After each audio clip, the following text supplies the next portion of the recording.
What does it mean to live creatively, even when life feels uninspiring? And what if creativity isn't so much about what we do, but a state of being that affects everything we do? We're figuring that out together.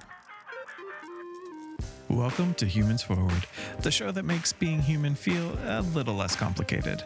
I'm your host, Gentry Lusby. Some people think creativity is reserved for the arts, like it only counts if you're painting a mural or belting out a Broadway ballad. But creativity is also how we solve problems, survive chaos, and reinvent ourselves after everything seems to fall apart. Creativity shows up everywhere. It's how we figure out what to feed a toddler when they've declared war on blueberries, or how we learn to navigate really tough conversations even when our insides are screaming. Creativity can get us through breakups and breakdowns and those messy moments in life when we declare war on ourselves. But creativity doesn't always feel creative. Sometimes it feels exhausting. Sometimes it feels vulnerable. Sometimes it's like you're trying to build something beautiful, but the roof is still leaking. And yet, for many of us, it's the only way we know to keep breathing. My friend Mitch is here to help us figure all of this out. He has spent a lifetime pursuing creativity, building creative endeavors creatively, and fostering safe spaces for artists to survive. So basically, he knows a thing or two about being both creative and using creativity to build a bold, beautiful, and invigorating life. Welcome to Humans Forward, Mitch. Hey, glad to be here. I'm so excited to have you on. I feel like the world should know you are my official pickleball coach. You are the one who taught me the game, and that's no small feat because me and sports ball, we don't usually go hand in hand. So You can make the magic. Yes. I think you made the magic. Somehow you got me onto the court and out of the kitchen. Pickleball term. Pickleball term. Wow. Yes. Yeah. Yes. Yeah. Good stuff. Yeah. So we were supposed to record this a while ago, but you had a little bit of a pickleball accident. Yeah. How are you doing? Fine. Yeah. Like I'm listening to my body, which means half listening to the doctors, and recovering. Yeah. So I was in that like foot boot for what felt like an eternity, and yeah, here we are. Yeah. Well, I'm glad that you're doing better and you can, easily walk around these Walk days. into the studio. Heck yeah. I am a human moving forward. You made it into the basement studio. Well done, you. That's good. Yeah. Yeah. Some of the things that we take for granted. So, Mitch, we're going to talk about creativity today. Cool. But first, I want to see where your creativity takes you. Mm. We're going to play a game Oh. called Contrast Me This. Oh. It's the first time it's been on Humans Forward, so we're going to see how it goes. It's real easy. I'm going to give you a short phrase. It has some sort of built-in contrast or tension. You go with your gut, pick the thing that you are just feeling out of those, and then tell us why. All right. Are you ready for this? Probably not, but sure. I'm game. I need game show music. I can provide that for you. I don't know. I can't really do a game show tune. Okay, ready? Let's play Contrast Me This. Dun, dun, dun, dun. Perfect. All right, here we go. Chasing your passion, freeing or foolish? Well, freeing. Okay, so and why? Why did you pick that one? Passion is a loaded word, right? I think like going after your curiosity. Mm-hmm. That's where the life is. Yeah. Yeah. So freeing. Yes. Yeah. Good. Has it been freeing in your life? Yes. Yeah, I find that's where like energy comes from. Yeah, where flow comes from. Yeah. Mm-hmm. Yeah. Awesome. The creative muse, friend or manipulative ex? Whew. I think, yeah, I would say friend. Yeah, I generally have I feel like it doesn't mean that like any relationship that it's not going to be work. Right. But generally is on your side. Good to know. Yes. Overthinking, blessing or curse? Well, yeah, curse. Yeah, I think the mind is one thing and the heart is another. It's like integration of the all of it. Um, so so yeah, the overthinking is getting stuck in the head, Mm, and I think that that's where a lot of projects don't take flight mm, because we get stuck mhm. here. And yeah, that's where things get jumbled. Do you deal with overthinking? I'm a feelings led person. So I can get stuck in that, but that's not a like a baseline for me. Yeah. Yeah. What I know of you and respect is a lot of times when you get an idea, you move with it fast. Yeah. You don't sit on it. Yeah. You have me over here, I will sit on an idea for 2 years and not do anything with it. So Mm, when I see someone like you who comes up with this idea and you run with it, mm, it's quite inspiring. mm, And I think it's a really I mean, people like you are the ones who get shit done, you know? mm. Yeah, that was literally a phrase uh, that we were gonna put on a mug. Like this is what these people do in the environments that I'm often moving in, and uh, there are the folks that in some ways like don't ask for a permission slip. This idea of like yeah, just like following it and moving on it. There's also a value I think to letting some things bake. Sure. Yeah. Yeah. So uh, because I'm happy to just move with the momentum when it hits.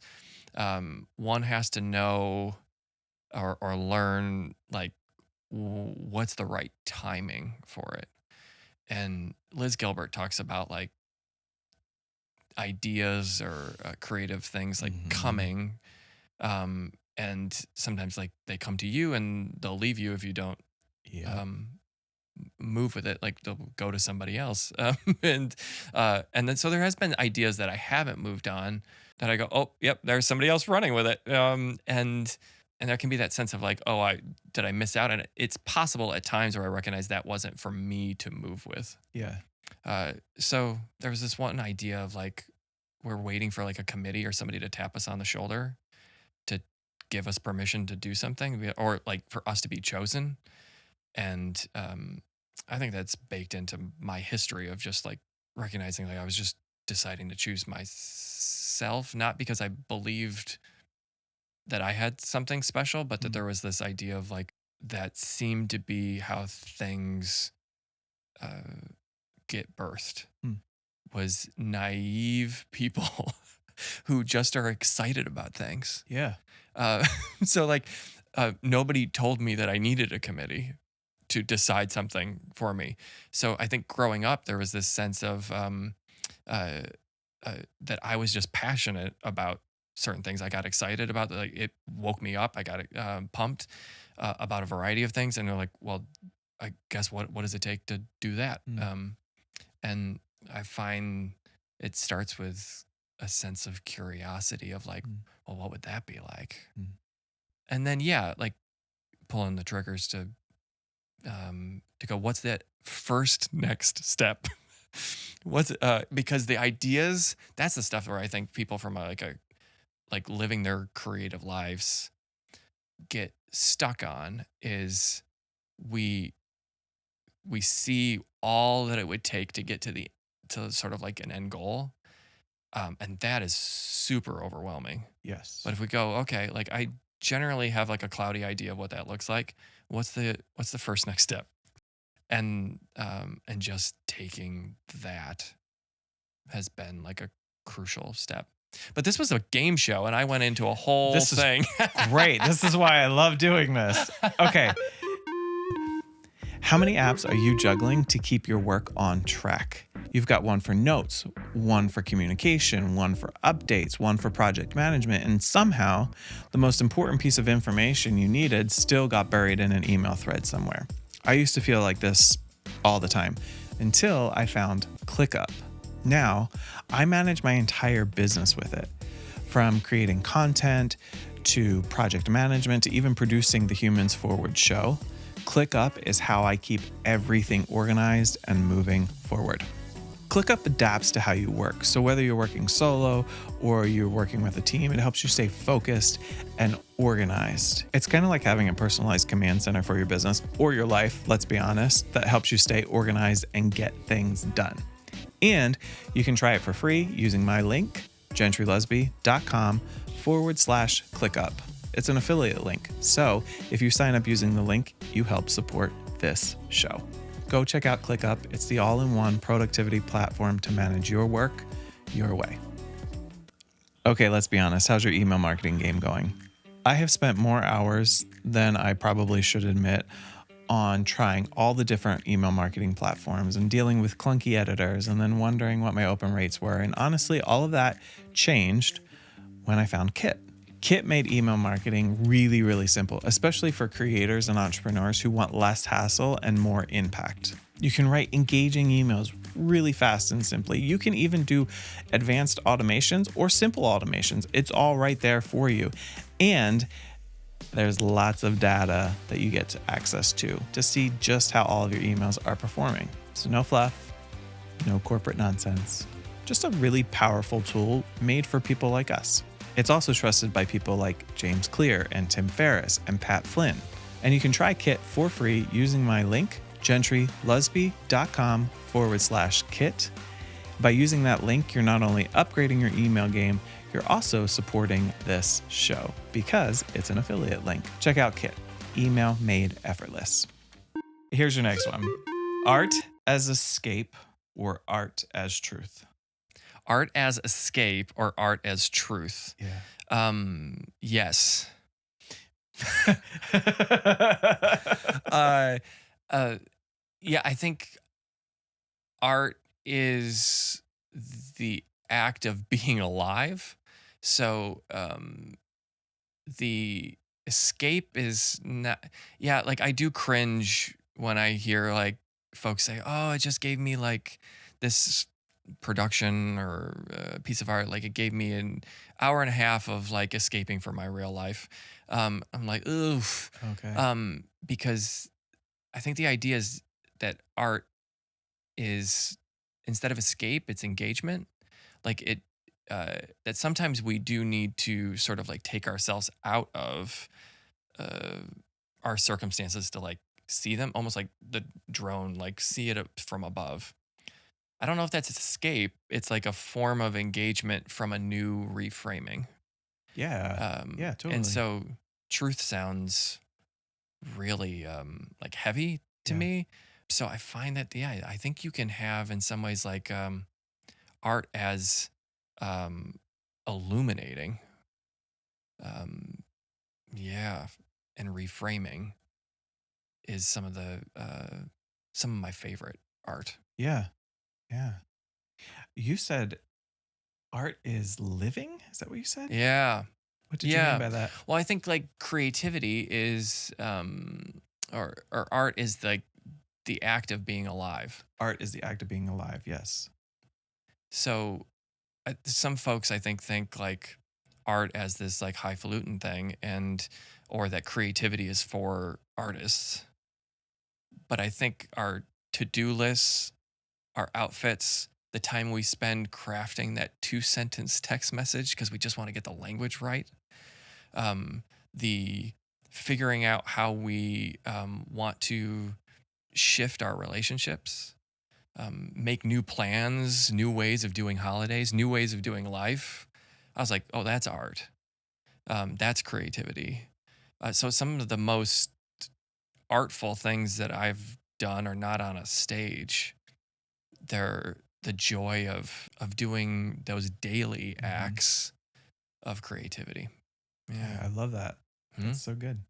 It's also perfect for this episode because that's what we're Hey. talking about. All right. Creative blocks, divine timing, or sabotage. Oh man. Technically, what I wrote is sabotage in a turtleneck.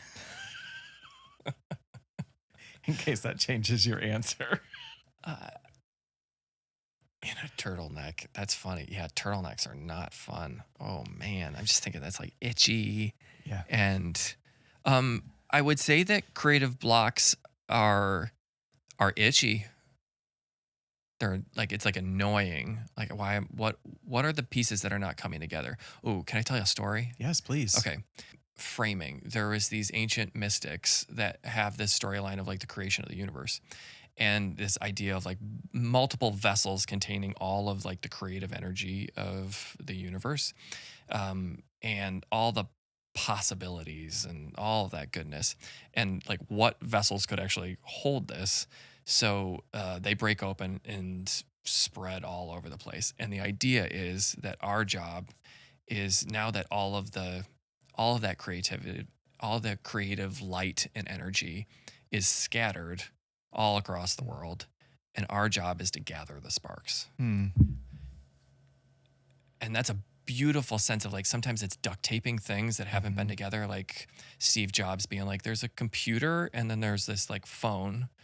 Yeah, it's like gathering the sparks of things um and putting things together in hybrid forms, duct taping things together. Yeah, all of those distant things. Maybe it's not necessarily even just hybrids, but there's this sense of like, I see this piece and the creative block. I guess I would use the term like sometimes I'm like, okay, I'm gathering these sparks. I just don't know what the other spark is or where it is. Sure. So that can be itchy, but it's, and I wouldn't relegate it to some, like uh, external force necessarily personally. It's almost like okay, I have to wait till I come in contact with the other spark, like, or like I find it. Yeah. Yeah. Yeah. And that just takes the weight off of it. Like, oh, like there's something wrong with me that this isn't coming together. I'm like, okay, I'm in the process of gathering these things, Yeah. and it'll come when it wants to, or I'll run into it. I just have to, in some ways, have like my antenna up enough to be seeing the wonder and the awe and the joy and the ideations, looking for the sparks. So it's like seeing the whole process as something beautiful and necessary. Yeah. And that just takes like a weight off of it. It does. Yeah. Yeah. It frees you to be okay when you haven't found the other spark yet. Yeah. Absolutely. Yeah. I haven't. Oh, you're taking me in all kinds of directions. I haven't heard that story yet. That's really interesting. Yeah. Yeah. Have you always been a creative person since you were a little kid? In this traditional sense of creativity, arts, music, theater, design.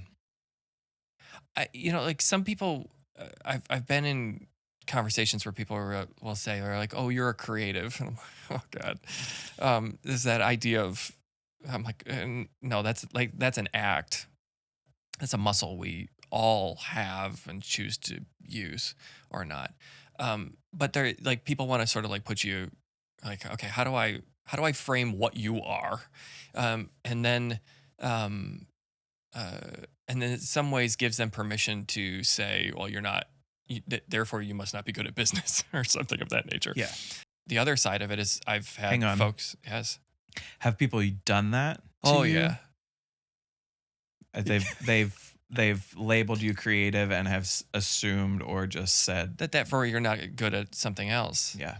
And there's certainly things that are, not my specialties. But I think relegating people to be creative folks or not or like there's some people who work the muscle more often. So as a child, I think there was just this sense of I was following after something that I was curious about, and or an experience of like, well, I know what that feels like. Like how do I go after what does it look like to go after more of that? What does it look like to create experiences for other people? that energize them the way this energizes me. So the founders of Pixar said, "Well, we created work that we were excited about, and therefore just presumed that everybody else was going to be excited about them."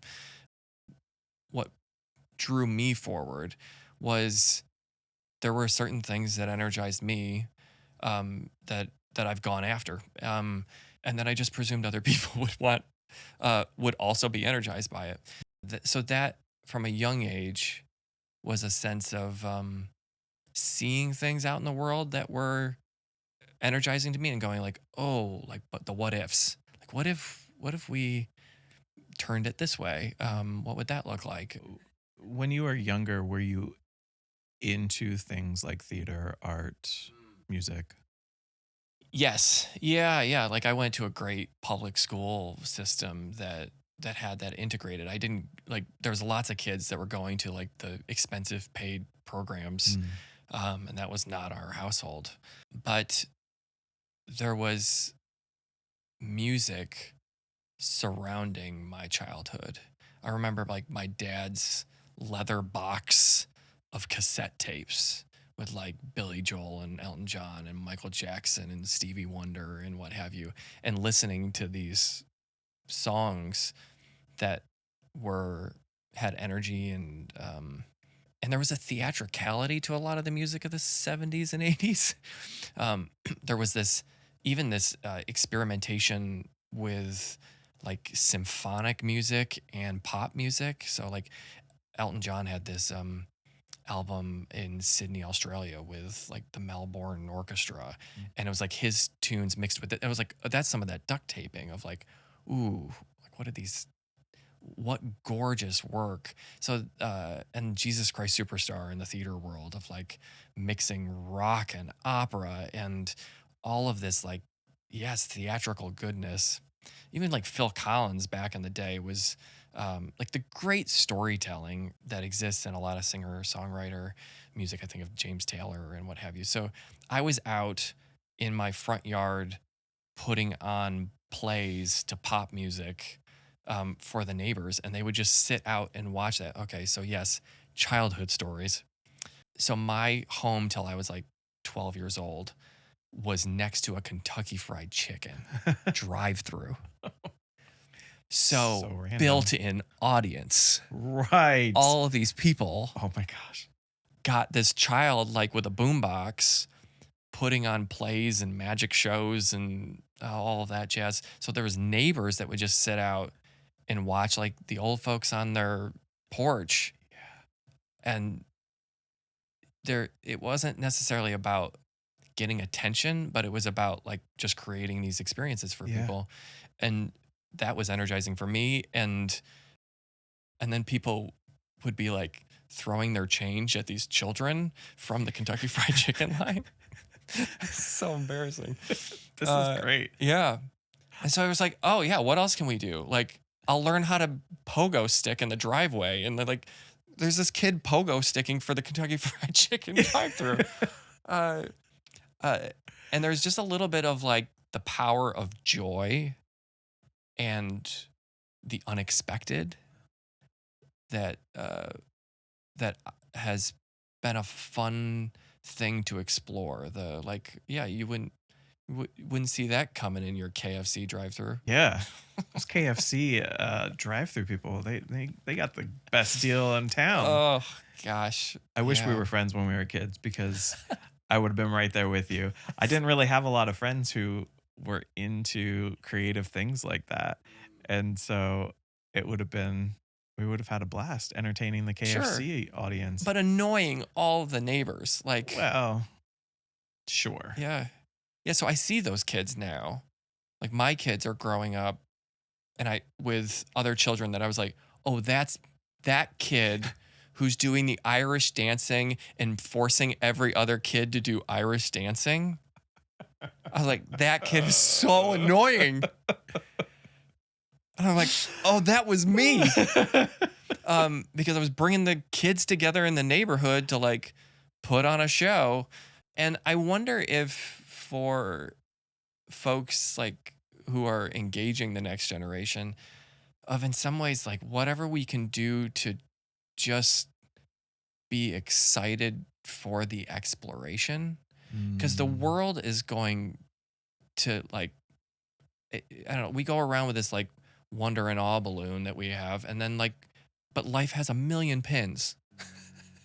So, like, I think deadlines, responsibilities, knee aches, inflammation, inflation. I'm like a million pins. Uh, and but then there's the moments like as a kid, like we know to look up at the sky and see dinosaurs in the clouds. Uh, and we can refill that wonder balloon as adults with following after the things that make us smile, that bring us joy. That's not selfish. That is the gift that we have to give to the world.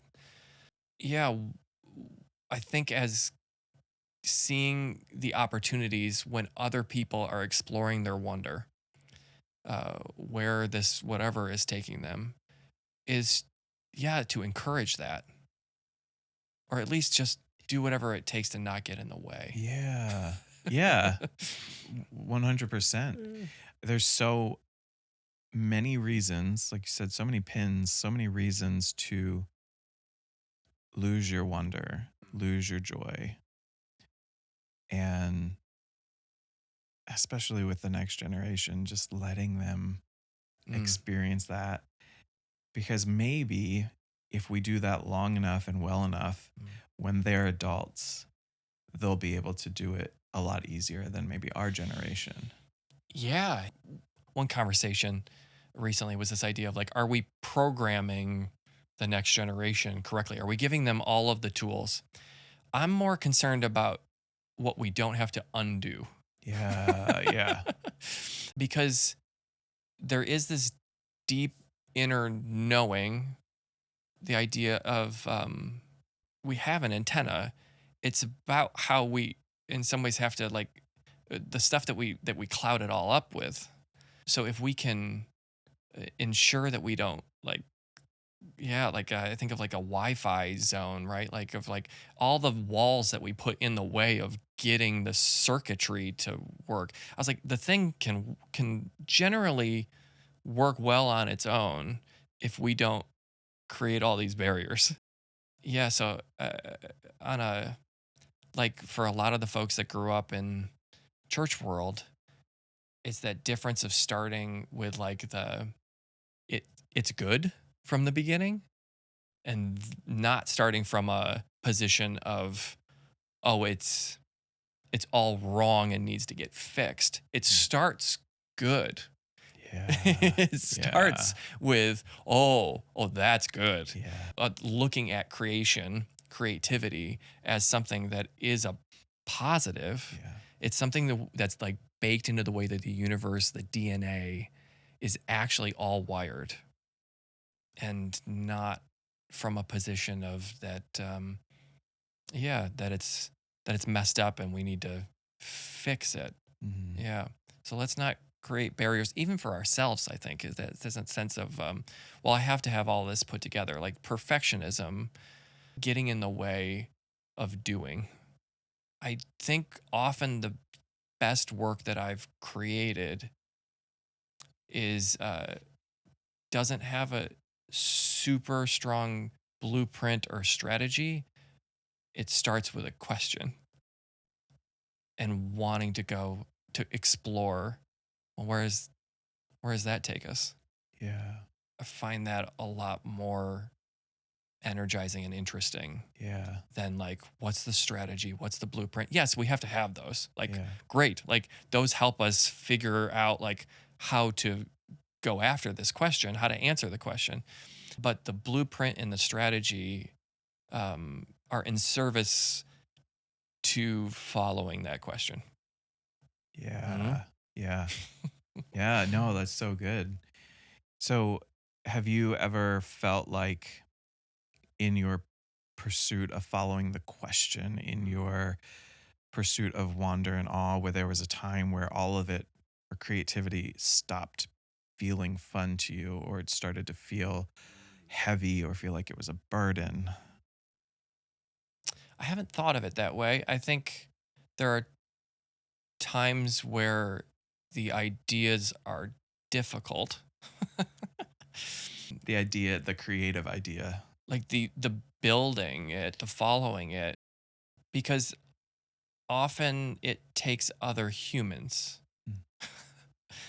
And so Right. collaboration is, I think, one of where challenges happen because it's like, well, it's one thing if you're rolling with it Yeah. on your own, but then like I got to gather other people into this. And so I think one of the beauties of, let's say, like theater is it's a unique art form that requires lots of others and it requires community. That's a bear, Yeah. but it's also a great way to learn how to do life. Mm. Like we all need each other to make this thing fly. Mm. And so having in some ways like grown up in an art form that is collaborative in a world that's continuously going siloed. Mm. So we're getting lonelier and more depressed or what have you as we have these tools of we have loads of information but we have lost connectivity. These ancient forms of art uh, perhaps bringing us back together. I wonder if we're going to return to some of those most ancient things that actually connect us to ourselves and to each other. Like what? Theater, storytelling, gathering in a room with other people. So simple. Yeah. Like the various forms of that to gather with other people to explore, to feel, to verbally Yeah. process, to heal. We can try to do that through these devices.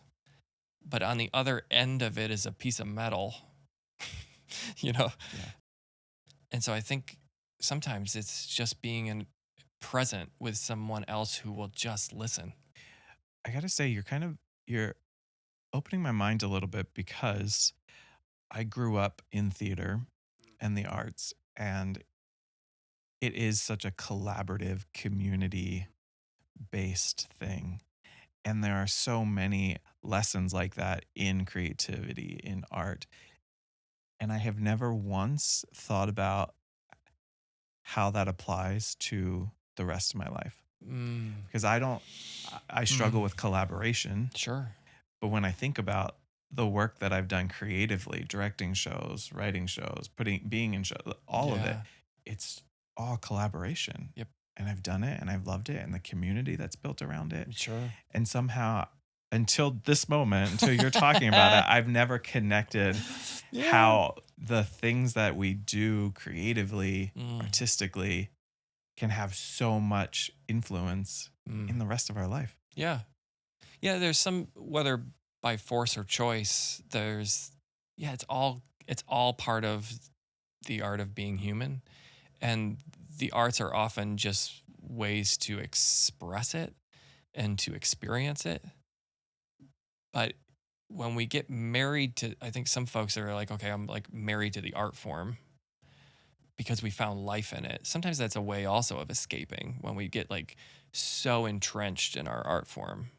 So like I'm not married to theater or to music or what have you. I am in love with the idea of creating experiences for people, for creating beauty that invigorates lives. And that takes a myriad of forms. Mm. Um, and just following after, yeah, what's that? What does that look like? Has that always Yeah. sort of been natural for you to just think Mm. of your entire life? Almost everything is integrated. It sounds like everything is Mm. integrated for you. Yeah, no. No? I Okay. don't think so. I think, yeah, no, there's like those phases, like the Mitch 2.0 thought it was theater or it was going to be the big rock arena shows, you know? I was like, oh, I think it looks, maybe that's what life is going to look like. And often I think what I'm finding is that it is pieces of all of these things and then being like, whoa, look at that come together. Yeah. Um, so So yeah, it's finding the gathered sparks. And then sometimes it is just looking at them and going like, "Oh, that's kind of fun." It's Mm. kind of fun to see what are the things that tie all the things that energize me. What is this like if we were to write down all the things that like energize Gentry and go like what ties all this together? Mm. It's kind of like that inner like what's that animating energy? Mhm. How are you wired Mhm. that that and that there's some sort of creative spark in all of that and have like coming up with a naming for it because I think that's one of the things early on again like speaking of church world was like these narratives that these ancient narratives of one of the first jobs of a human is to name something Mm. and uh, and that there's part of that like creative energy whether it's it's just the way that the universe is set up is create something, name it, call it good. Like, Yeah. and then when we get to name things, like we get to like put words and language around something, and I don't know, I just find that fun. So I wonder if for our why, like that, what is the creative energy that sort of like connects all of those dots? That can be a fun exploration. Yeah. Yeah. And Mm. something that I think you've done over and over and Mm. over again in your life. Yeah, there's certainly times where I have to question or like rewrite out. Okay, what is bringing me to life? What? Okay, I'm feeling empty. Rem- Remind me who I am. Hmm. So it's a uh, practice for you, yeah, or a discipline in a yeah. way. I have to go back and go like yeah. I'm feeling empty. I'm probably doing things too much of the stuff that isn't the thing that only I can do. Years ago, I heard a speaker and he used this phrase, return to yourself. And I took it on and have used that over and over again as this reminder to me and to other people. And I think in this context, it makes sense of returning to yourself, returning to the wonder, returning to the joy, returning to the all, or just in the sense of what you just said, that everything starts good. And in a way, when you return to yourself, you return to the place of knowing everything starts good. Yeah. And that's somewhere you can build from. Mm. Yeah. Yes. But there are Yeah. times where losses and pain and trauma interrupt that. And I'm curious for you if there was times or many times in your life where you have experienced personal losses, things that reshaped you as a creative person. Yeah. I'm like, which one? So many, right? Yeah. I hear you that like the times where the baggage, the um yeah, all of the like junk gets built up and you sort of have to like clean out the line. Yeah. And so often it is I think I've found that it's when people let you down or like you're counting on others or you're like expecting some encouragement or what have you and that doesn't come. So I have found that like by like doing the repetitious act of like creating something and putting it out there and not knowing how it's going to be received, but that's not really the point. Mm. I hope that some of the work that I do will be received and be a gift to others. I don't know if that's going to be the result of it. Yeah. Um, but I have an inkling that like what it's doing for me and therefore what I think it could do for some others. Well, there was this once that I created one time that I created a show, wrote the whole thing and rewrote it and rewrote it and I thought, oh, like I loved putting this thing together and rehearsing it and thought, like, this is the future of the work that I'm putting out there on the stage. And it bombed. I mean, like, bombed hard. Um, and that hurt. Oh, that hurt. There was a few people that they were like that hit me. Oh, it was beautiful. Yeah, thanks. But in some ways, I was like, I recognized a couple years down the line, there's sometimes it's about the timing. Yeah. Like the community in which has gathered around the work that I'm helping put out in the world. Maybe they weren't ready for it. Maybe the way I promoted it wasn't clear about what they were walking into. There was some of those like questions of like Yeah. what's the okay where did we lose yeah where did the path get Yeah. messy, but then the reality now sometimes it's just time, because now for like the specific example, it was this idea of like sharing truth in a really like interesting way, something that like some really illuminating things that I've found out about life, and put it into the stage with music and storytelling and all of that jazz. And then now that was maybe 5 years goes by, and put on a play that does the same thing but repackaged in a different way, and like, oh, there it is. And the amount of transformation that happens in the room of people literally coming back to us in emails and phone calls saying, I am rethinking the trajectory of my entire life. Wow. And that happening over and over again from a new creation. I was like, oh, okay, there it is. It Yeah. needed to be like, maybe there was almost like a painting where you're like, okay, this isn't working with these four colors. And they're like, oh, I'm gathering the sparks. Now I come in contact with this fifth color. And Yeah. all of a sudden I paint with that one. And now the thing works. Yeah. So there's sometimes where we try to like the block perhaps is just forcing stuff, or it's just like it's not the right timing. Most of the great art that we look at now was not accepted in the time of its Yeah. creator. Yeah. Okay, so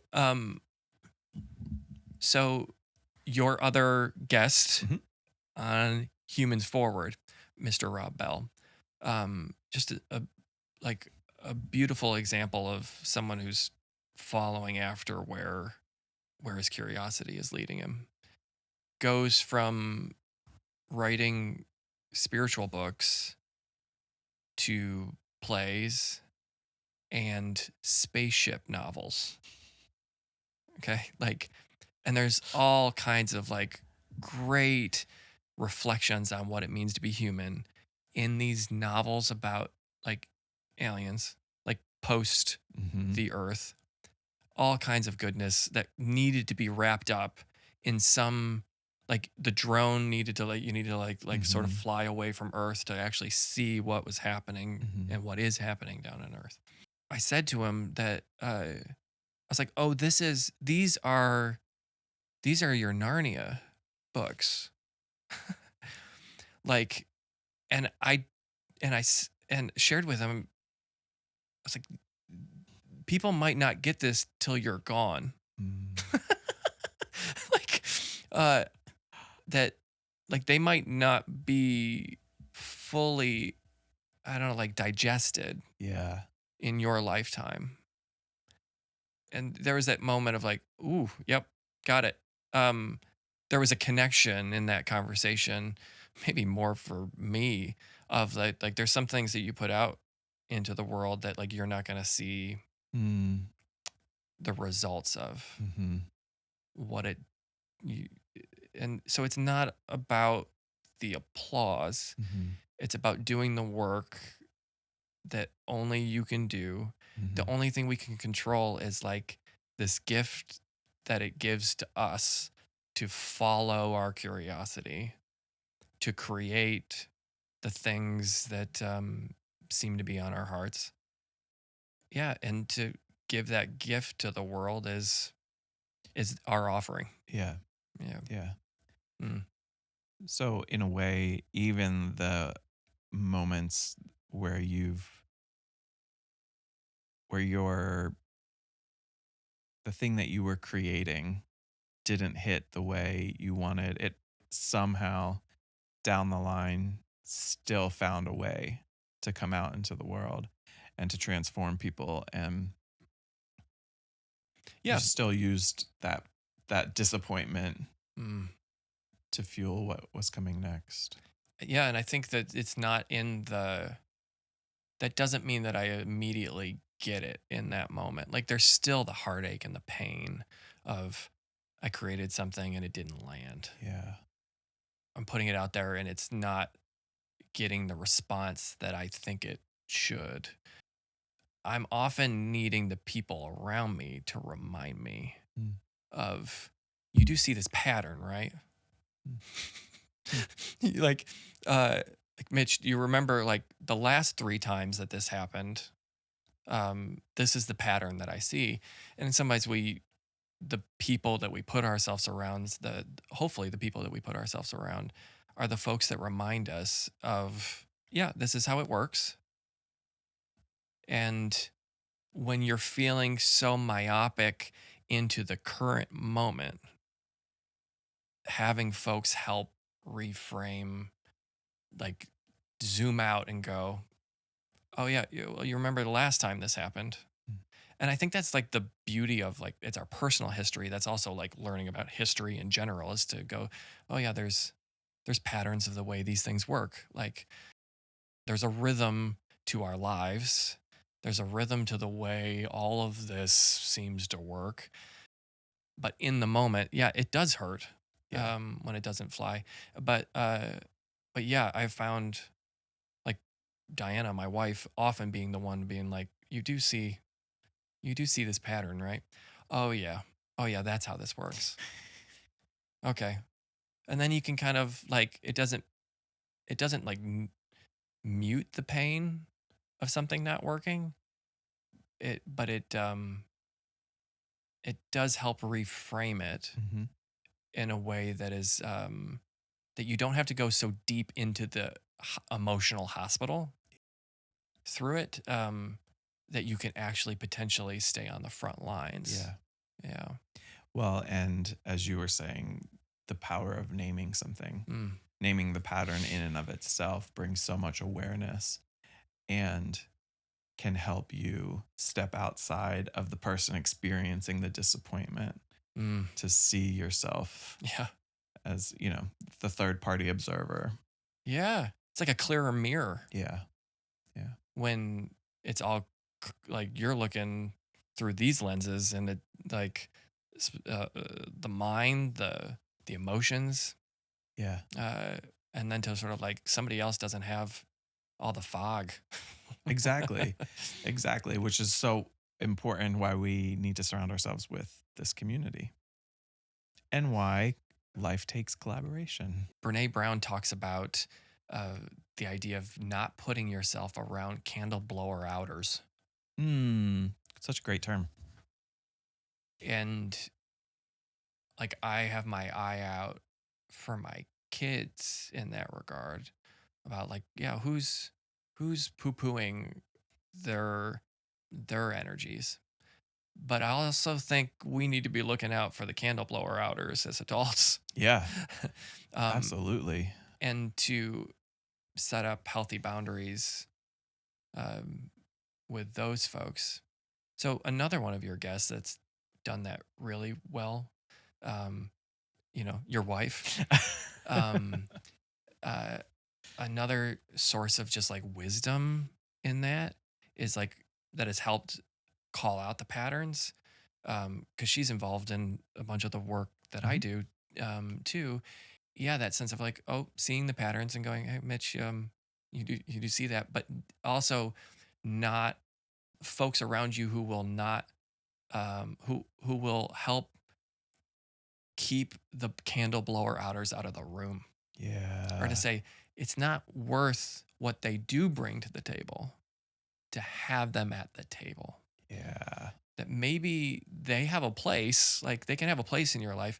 It just might be at a bit of a distance. Mhm.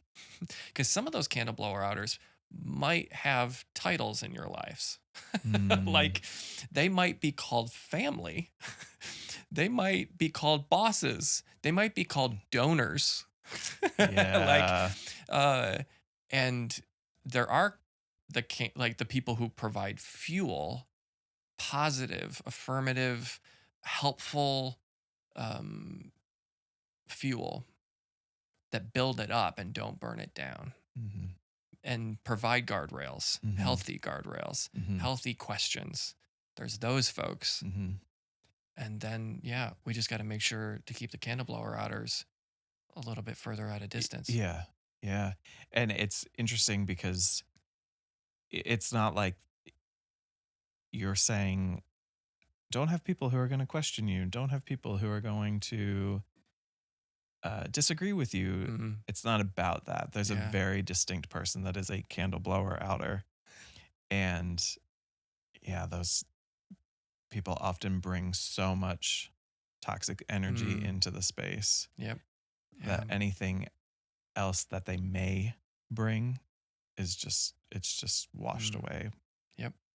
Yeah, that's interesting of being able to like name that as well of okay, this person has enough relational equity with me that the bucket of our relationship is full enough that if they call me out on something Mm-hmm. amidst collaboration or what have you, there's enough money in that piggy bank that it's not like working in a debt like where we're like in the Yeah. negative. Yeah.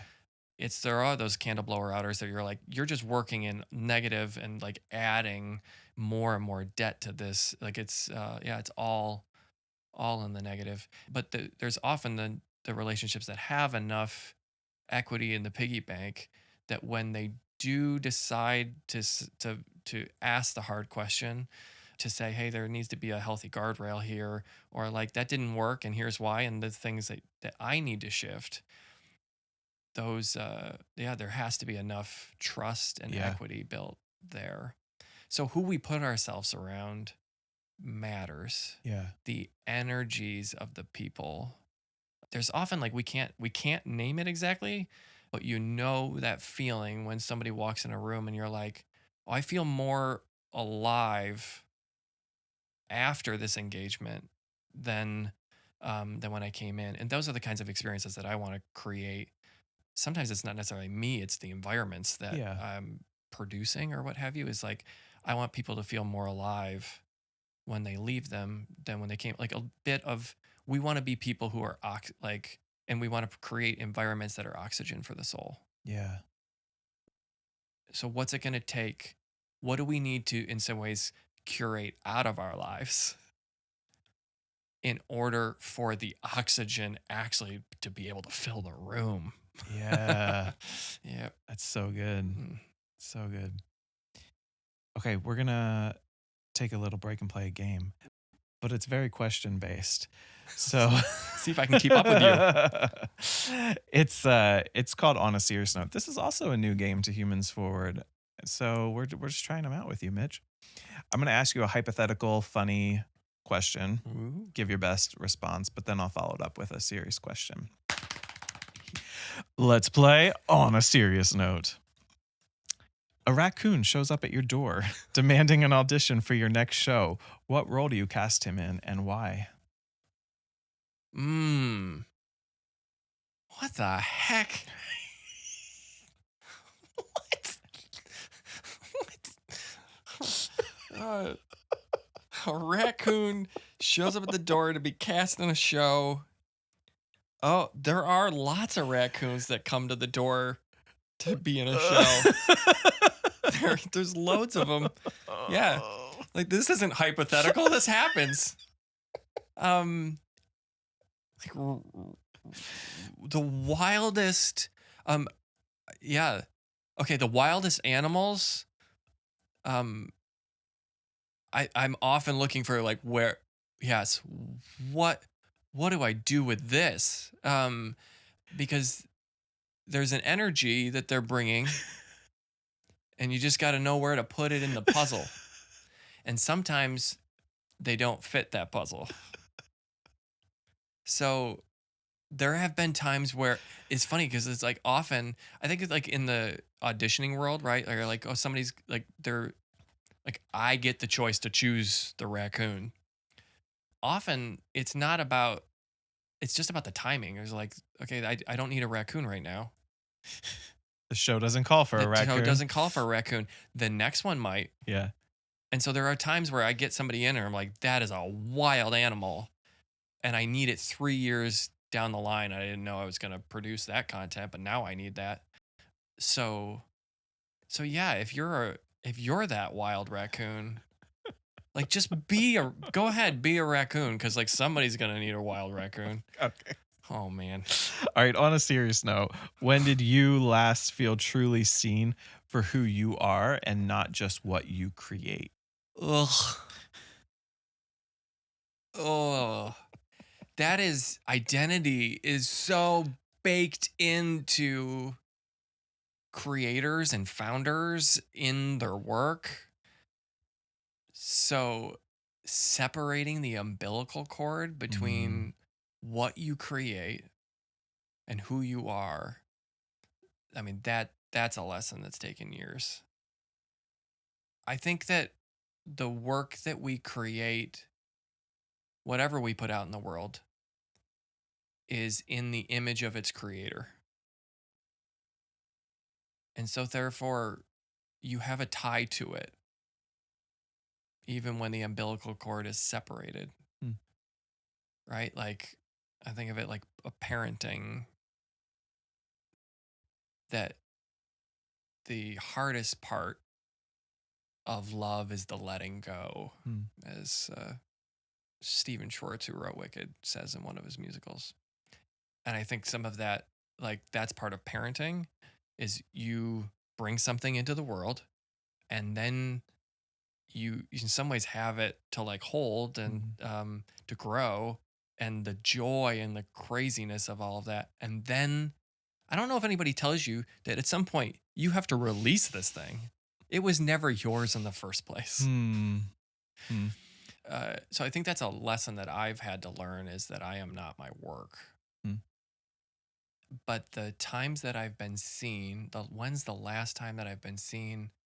It happens now more often that I've surrounded myself with people who are a circle of stewards Mm. of we believe in you and therefore care for the work that you put out in the world. And so to surround yourself with those people ends up being that more often people see you instead of the work that you put out there. Yeah. That you know, that's one of the things from a parenting standpoint was to separate out the achievement, to say like what great work you've done, where it's like, well, then my identity is in the work. Yeah. But to say to others, I think this is great from like being a manager or a leader or like a good human, is to be like to celebrate that person. So from a parenting standpoint, how I've done that is to be like in some ways like, how does that feel? Yeah. Like how does it feel to you?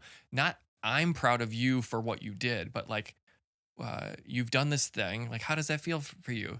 Yes, that must feel awesome. And Yeah. just it's about them as a human, Yeah. as opposed to like you've done this great work, and so therefore when you do great work that's received well, that's when you deserve the applause, versus like just for being who you are is the good gift that you bring in the world. Ah, that's beautiful. Mm. I mean, that's like so much self-worth right there. All right. These were supposed to be Funny like question. funny Here's your funny questions, question. and You I'm you going you deep. you wake up with the ability to only speak in Broadway lyrics for 24 hours. What's the first lyric you say to your team? Oh, first off, Broadway lyrics. Ugh. Ugh. Says the guy who Uh, owns a theater. yeah. As I say, like I'm in the business of crafting experiences that like invigorate people's lives. I'm not in the theater business. Um, yeah, theater's one of the tools that we use for it. But man, yeah. So like, okay, but there's some good theater out there. So Yeah. yes, All right, first some first great line that you Broadway. say to your team or when you wake up in the morning. Okay. You Matter to Me is a lyric from a Sarah Bareilles musical, and I've sung it to my kids since they were tiny, like 2-year-olds. And so the Broadway lyric of "You Matter to Me," simple and plain. What's it? Yeah, uh, "You matter to me, simple and plain, and not much to ask from somebody." You matter to me. I have to sing it, but yeah, it's just you matter to me. It's beautiful. Love that. So on a serious Mm. note, have you ever had to let go of a dream in order to make space for your life? Whew. You know, Gentry, I've done a decent deal of podcasts, but nobody, hits this good, right? Um, Take that as a okay, compliment. yes. Okay, ask it again. On a serious note, have you ever had to let go of a dream in order to make space for your life? Yes. How about that for an answer? Yes. Okay, so I got so married to the work that like laser focused is a thing I do. And often that's a huge gift to staying like going on the mission, not letting a bunch of stuff sort of like distract you. It also has a shadow side Mm. that there's some stuff that could be really good that could come into your life that you just say no to everything. And so I think like having kids, Mm. it's the people that have come into my life that have been the greatest gifts of me expanding. And so I remember uh, I had a job that I thought was like, this is it quite a while ago because I'm old. And I was like, yep, I'm staying here. I'm building something that like, this was the dream. And then I met my wife and she was like, well, we were dating and like, I'm headed out of town to finish my degree. I was like, no, like that's not part of the plan. That's not part of this like laser focused thing. I was going in a certain direction, and the reality was that sometimes taking a left turn is actually a decent gift. Yeah. That the greatest gifts have the greatest gift is the interruption. That's good. Okay, so there's this ancient story that many of us know. All right, so guy is doing chores, desert, sheep, Tuesday, going and minding his business, and then he sees a bush on fire, but it's not getting burnt up. And the text says he turned and looked. So he had a thing he was going after, and there was this interruption. And then whoever is scribing this, etching it in or what have you, or like, putting it down, took the time to say he like turned aside to look. Mm. And I think one of the beauties of this phrase is maybe that's where the liberation story starts Mm. of an entire people. That's where the movement begins, was the interruption. And so he had a path that he was going, and then something else, the wonder, the awe, the curiosity following that changed everything. So he's using the chores, using the daily slog of life. It's part of it all. So maybe sometimes we do need to turn aside and look. Man, Hmm? you're so good, Mitch. Okay. All right, Mitch, I'm going to give you one more for on a serious note. You time travel and you have to stage a musical for cavemen. using only sticks and grunts. The question is, what is the title? Sticks and grunts. For sure. I mean, what else are you going to call it? Oh, I mean, that's a great line. All right, but on a serious note, has there ever been a time when art helped you process something you couldn't put into words? Oh, we're moving on from sticks and grunts. We're moving on from sticks and grunts. I'm just wondering what that play looks like. That's so good. Sorry, what was the question? Coming to the 2026 Prima season. Sticks and Grunts. The musical. Has there ever been a time when art helped you process something you couldn't put into words? Oh, yeah. Yeah, I think that's all the time. I think music does that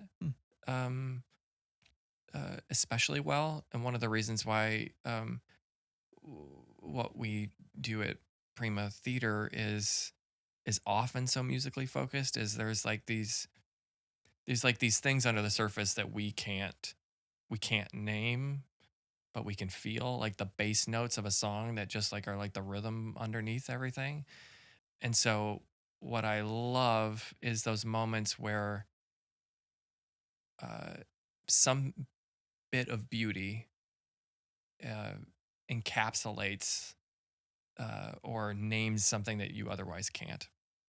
I think of there's this great poet that talked about the idea of like wanting to be connected to something. They look at the trees or the beauty out in the world, and they don't want to just like view it. They want to like be enraptured like inside of it. There's this idea of like it's I guess the gathering of the sparks. This idea of like I want to be a part of it. Mm-hmm. I don't want to just watch it. And so I think some of the greatest artwork is the folks who have been able to name things that we otherwise haven't been able to figure out. Like, what do we call that feeling? Or, the song that hits an ache that you're like, oh man, like that song, every time I feel this feeling, this is the song to play. Mm-hmm. I didn't even know I had that underneath. So we've done work where there was this big guy, like fourth row, and he's crying in the audience, big burly guy. And I recognize like he's not crying out of sadness, he's crying out of release. Mm-hmm. But I know like I've been there where you're just like, okay, something hit. Yeah.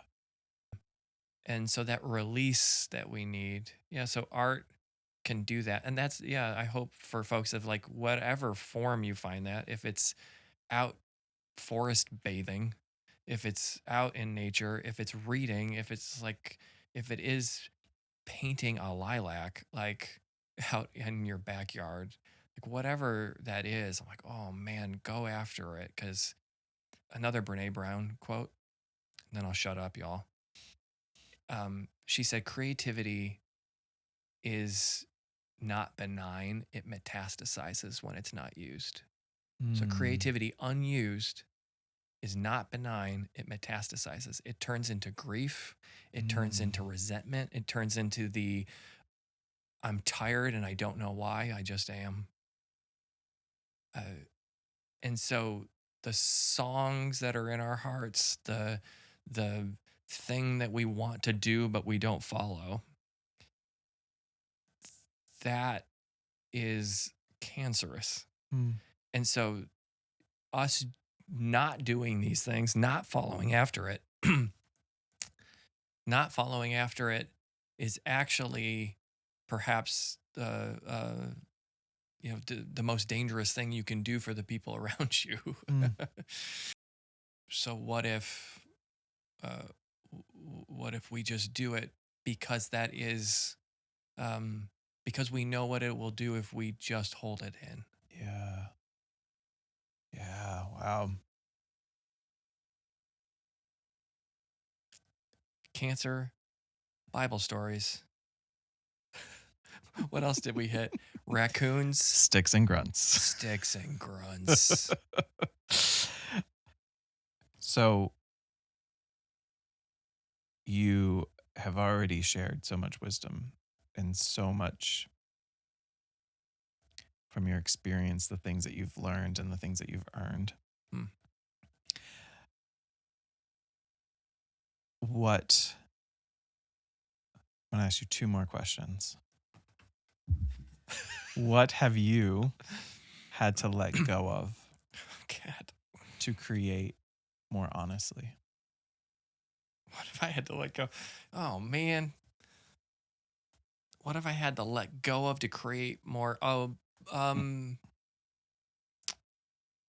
an Enneagram 3, so there have been less healthy versions of me that want to come across like I've got it all together. You know, Mitch 2.0, 3.0, 4.0. Yeah. Like, oh yeah, like I know what I'm doing. And so I've had to over time I've recognized the power of sharing what you don't know. Um uh walking into a room knowing, okay, that like I do have a gift to give, and this part not my gift. Hmm. And so being the one that has all the answers, I can let go of that. Okay. Yeah. Being the one who has to um that it has to be my idea all the time. Or that that I've got it all figured out. That I have to keep it all together. Yeah. So Mhm. much of what you're saying is the ego side of us, Mhm. the one that wants to be the smartest one in the room. Yeah. Yeah. Yeah. That's not really useful to any creation to um per- that kind of pretend is not generative. Yeah. So honesty, I don't know, the best conversations, the best art is the most honest art that shares the deep stuff. And that's I think what one of the beauties of what you're creating here Mm. is what's uh, some of what you're calling after of like what is what's the forward motion for humans Mm-hmm. might be kind of returning to some of these ancient things of just being like honest with ourselves. Yeah. Yeah. Of like getting back to like um the grittiest parts of things. So that's interesting because this is going to be my last question for you. And I'm so curious to hear what you say. How do you keep from playing the role everyone expects you to play instead of actually living authentically as the person you are?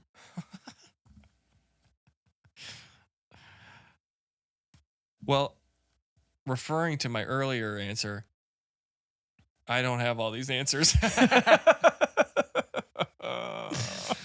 um, I think allowing for things to actually allowing for the things that bring you joy to bring you joy Mm, mm, and and and to not to box all that in to like just like follow after that.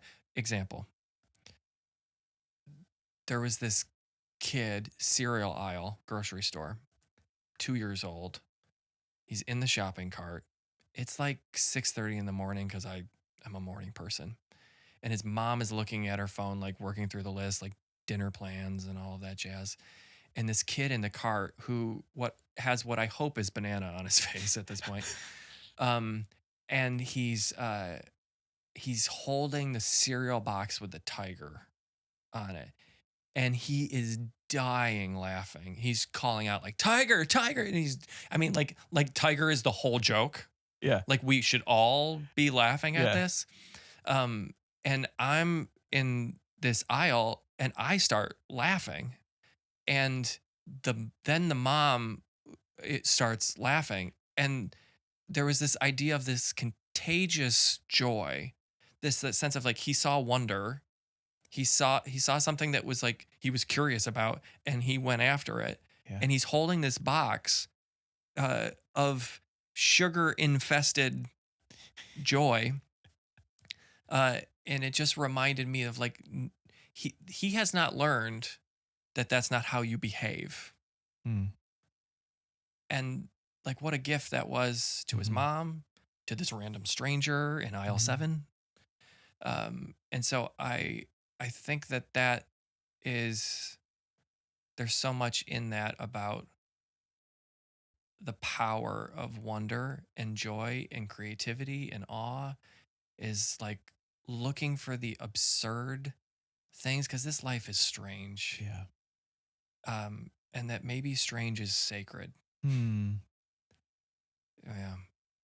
So I hope for folks is that we don't relegate our creativity and our um and the wonder and the joy and the awe. It can be a rhythm. It doesn't have to be a reward. Hmm. Meaning the rhythm to your life can be joy and creativity and following after the curiosity is leading you. It doesn't have to be the reward after you've done all the other work. It's so good. Mm. We're ending there.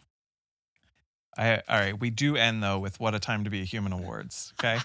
I give you an award category. You get to assign it to anyone. The only rule is you have to know them. Ooh. So it can be a celebrity if you know them. Also, they have to be alive.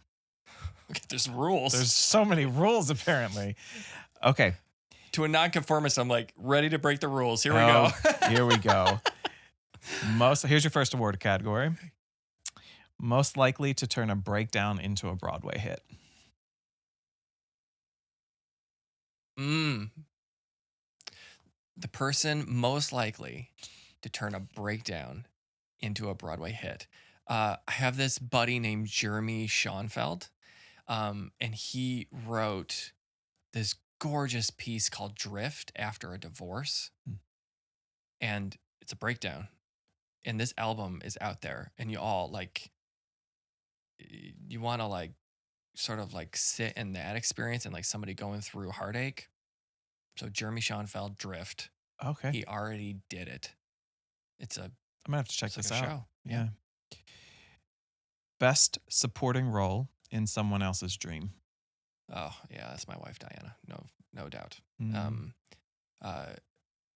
Yeah. Yeah, she's done that. Yeah. For me, and yeah, and there's sacrifice in that, but it's also like a huge for her. It's a gift to like come alongside and be a part of this, and that yeah. All right, Mitch, your last What a Time to Be a Human awards is best performance in the role of themselves. Whew. Gretchen does a damn good job at this. Gretchen, my wife. Yeah. She does a good job in that. Yep. That's going to mean so much to her that you said that. I think sometimes the answer is the first thing that hits. Yeah. Yep. Yeah. Mitch, I have loved this entire conversation. Thank you so much for all of the wisdom you shared and the stories, and for being a part of the Humans Forward collective. We are humans moving forward. We are humans moving forward. Thanks for being on Humans Forward, Mitch. And thank you for watching and sharing this episode. Be sure to check out last week's episode where we talked to Rob Bell all about following your curiosity, and hit that subscribe button so you never miss another episode.